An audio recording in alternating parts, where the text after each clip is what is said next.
Hey guys, what is up? It is Bibs7 here again, and welcome to another RuneScape 3 vlog here today. In this one, I'm going to be talking about the drop rates that were released today. They took a week off, but they are back with another round of these.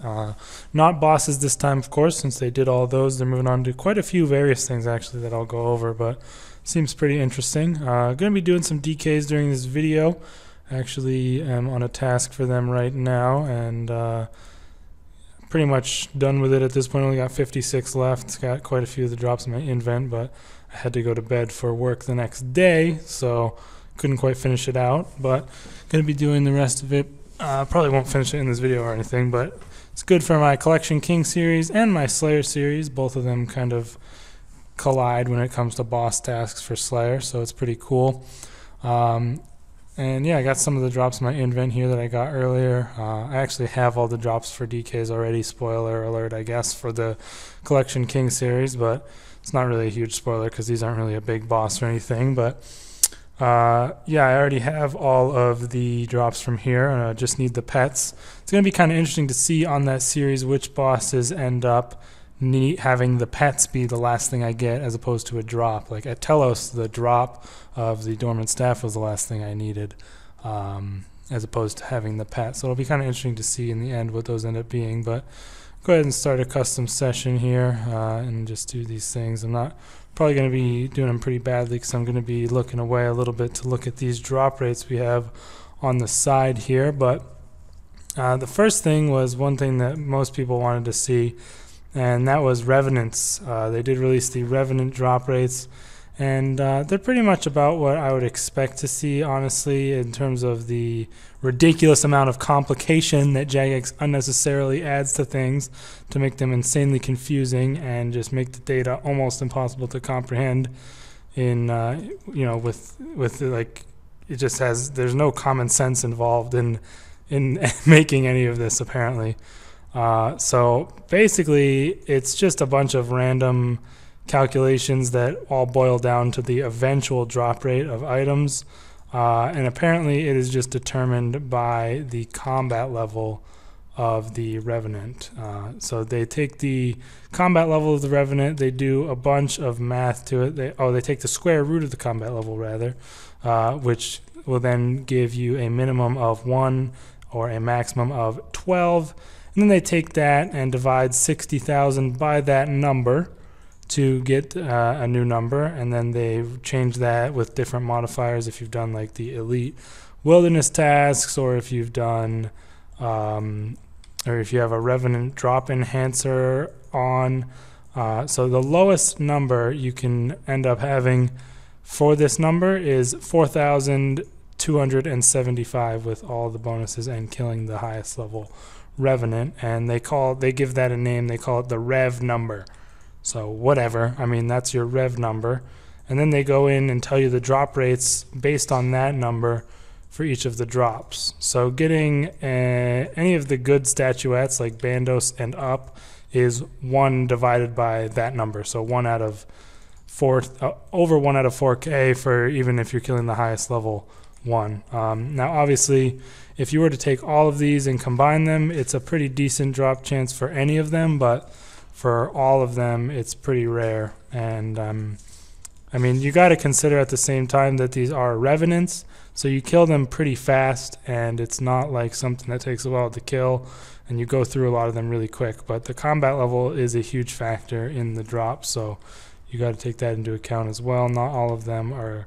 This is only the case if they are at the max level of 12, and I don't know which Revenants are at 144 combat or above, but it's only for those Revenants which this actual numbers apply. And then it gets more common as you go down in value of the statuettes, all the way up to 3 out of the 4K for the worst ones, like the broken statue headdress, the third age Karafi thingy, bronze dragon claw, stuff like that. So the statuettes are pretty rare, and they are, as far as I can tell, more rare than getting ancient warriors equipment in general.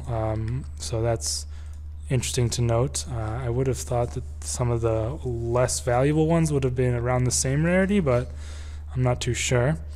But then they go down, and it is 2 out of the 4K to get a Corrupt Dragon item, which seems weird to me. I don't know, because then they say it's 10 out of the 4K to get a piece of Ancient Warriors equipment, and then also 10 out of it to get a piece of, like, a Corrupt piece. So it is apparently a little bit different than what people thought. I'm pretty sure most people thought that it was more common to get a Corrupt version, but it seems, based on what this says, that it is actually the same rate as getting the regular version. So that's kind of interesting. And that is pretty much it. The drop chances are, it's about 1 in 400, or no, even it's like 1 in 200 of the best, if you're killing the best possible Revenant with a combat level of 144 or higher. It's about 1 in 200-ish to get any piece of corrupted or non-corrupted armor from them. So that is about the rough drop rate. I mean, it gets worse and worse the lower you go down in terms of the combat level, but and that's also considering you have all those modifiers active, like you've done the Elite Wilderness tasks, etc. If you haven't done those and you don't have the rev drop enhancer, then it would just be 1 out of 5K flat. So it's a little bit more easy to do the math on that, but still, it's pretty obvious. Like, it's pretty intuitive if you look at the article. And then there's also 1 out of that number to get Brawling Gloves. So Brawling Gloves are probably the most rare thing, I believe, as far as I can tell here from the revs. Those are easily going to be your rage-inducing item if you're going for the title, because those are super rare. And they all have an equal chance, except for some reason Hunter and Smithing have a double the chance of all the other ones, which doesn't, I mean, I don't know why they would do that. It makes no sense, but, you know, now at least we know that you have a higher chance of getting Hunter and Smithing. That's Revenants. I mean, it's hella confusing, honestly. If you really want to learn more about it, just go to the article yourself, because it is hard to explain in words.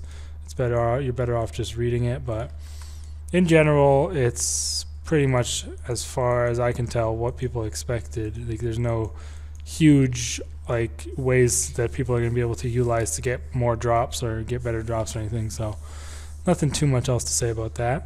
They then moved on to the Draconic Visage, which was pretty interesting to see. Obviously, they already told you the drop rates of them from the bosses that dropped them, like QBD and KBD, but obviously some other things in the game do drop the Draconic Visage, so it's cool to know. And the Draconic Visage is 1 out of 10K from everywhere except for Celestial, Adamant, and Rune Dragons, the Abomination Boss, the Arhat, and the Anagami. I don't know what the Arhat and Anagami are, but yeah, it is 1 out of 10K basically from Mythal Dragons, Steel Dragons, Iron Dragons, and I mean, I don't even, Skeletal Wyverns, I believe, would be on that list.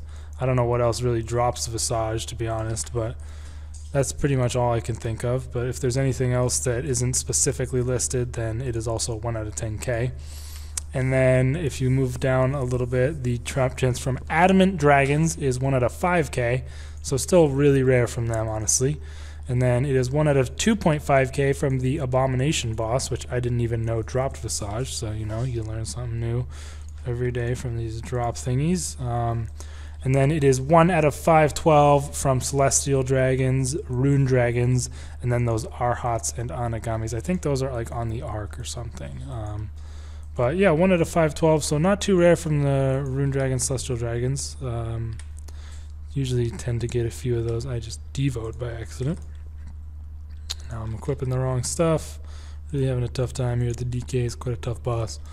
But yeah, that was just cool to know the exact rarities of those. Like, obviously everyone knows that Visage is really rare from irons and steels and stuff, so not a huge surprise to see that 1 out of 10K coming in. Then they moved on to the Abomination Boss, which you guys have, you know, if you've seen a friend's video on it, which he made a long time ago, it's basically like the most cancer boss in the game. It looks like absolute, like the worst thing in the world to have to kill, and as far as I know, almost nobody kills it. But it does drop a cape, which in my opinion looks ugly as hell. but it is actually worth like almost 400 mil, which is insane. So if you can somehow muster the willpower to put up with the boss, you definitely have the chance of profiting quite a bit from the cape. However, once you see the drop rate, you're probably just going to want to kill yourself, because it is 1 out of 11,570, which is a very random number, but it is insanely rare, especially for a boss that seems to be like one of the most AIDS bosses in the game to have to kill. So that is good to know. Good to know that I should never ever do that boss in my life, because it is terrible and there's no real reason to. 1 out of 11.5k, even more rare than a Visage from Steel or Iron Dragons. So that should just go ahead and tell you don't want to do it. And then also has a 1 out of 1k chance at a Dragon Full Helm, and a 1 out of 130 chance at either Dragon Legs or Dragon Skirt. And then for some reason they put 1 out of 50 chance for Bane Ore. I don't know why they even put that, but yeah, that is that. They then went on to the elite skilling outfits, which I don't really feel like talking about. It doesn't really seem, I don't really feel like this part of it was very well explained, honestly.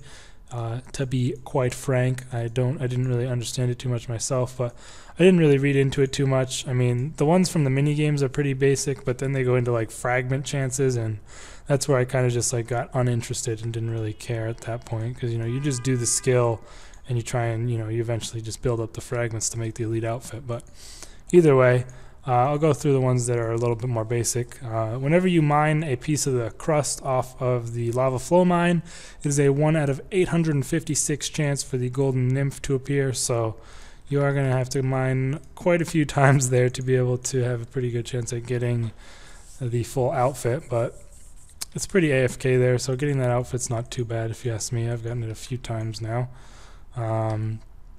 Then it is if you're doing temple trekking and you kill one of the zombies on the bridge, the zombie lumberjacks, it is 1 in a 10 chance to get a piece of that outfit.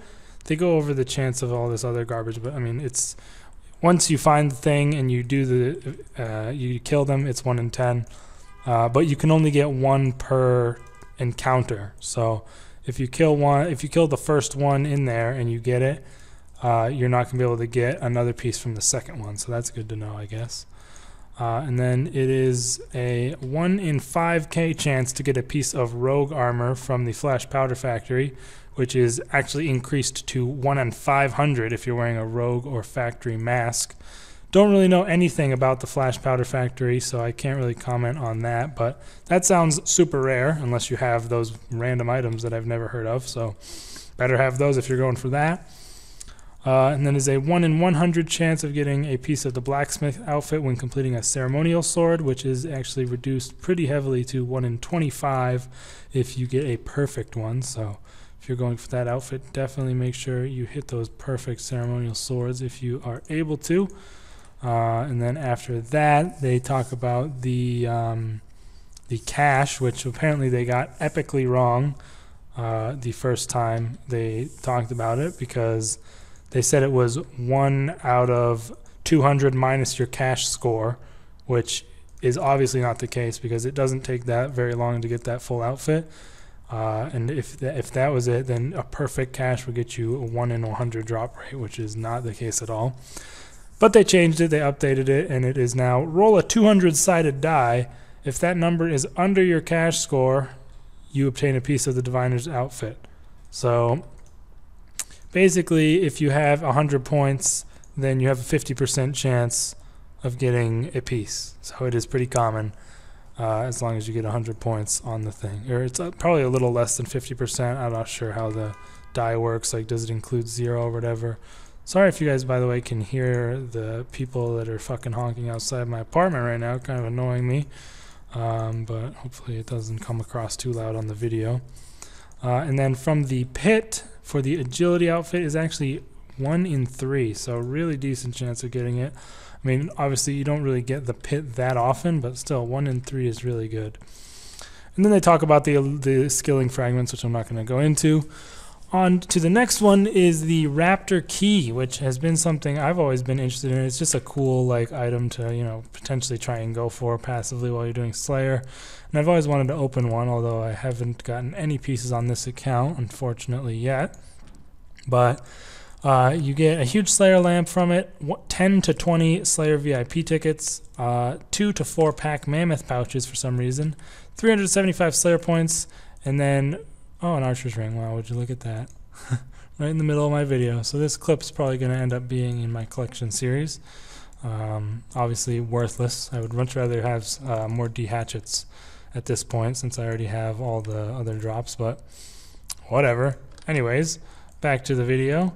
What was I talking about? Oh yeah, after all that, that's the guaranteed stuff, and then you have a 1 in 3 chance of unlocking the Raptor's basic outfit, and a 1 in 200 chance at getting one of the weapons, the Wyvern Crossbow, Ripper Claw, Offhand Ripper Claw, or Camel Staff. So really insanely rare. Like, you're probably never going to get one of those, because the number of times you're going to open the Raptor chest, it's not going to be that many, especially once you look at the drop rates for the key pieces. So the key pieces are 1 in 512 from Wyverns and Ripper Demons, and then 1 out of 256 from Camel Warriors and Acheron Mammoths. Not sure why they didn't make it the same on all of them, but yeah, that just seems kind of weird to me. But either way, that is the drop rates of the keys. And then they move down to Pyramid Plunder.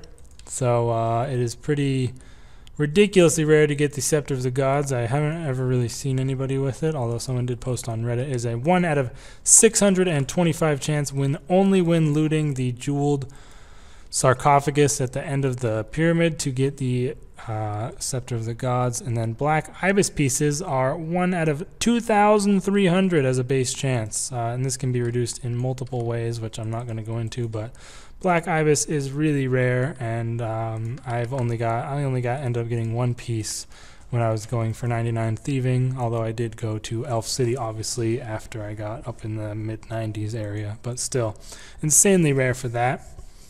And then the Kopesh from the Sophanem Slayer dungeon is 1 out of 15,000 drop rate off task, which is ridiculous, although you do kill those things incredibly fast. So I mean, the Kopesh I don't think is worth much at all, so it's not really a huge deal, but that is insanely rare. And then that reduces to 1 out of 8,000 when you are on a task there. And then there's a 1 in 800 chance to get one from opening a Shifting Tombs chest. So yeah, that is that. And those are all the drop rates. So I'd say the most interesting were probably the Revenants, as well as the Raptor Key was pretty cool to see as well. And the Abomination Cape drop rate is just ridiculous, I think, in my opinion. So yeah, that is basically it for this video, you guys. I just wanted to make this. I'll probably be releasing another episode for both of my series, the Slayer and the Collection series, in the next few days, so you guys can look forward to those. And I am continuing to work on my Telescout. I'm going to try and get a large amount of it done this weekend, actually, and hope to get it done, you know, pretty soon. So hope you guys enjoyed this video. Let me know your thoughts of these drop rates in the comments below, and I will see you guys in the next one.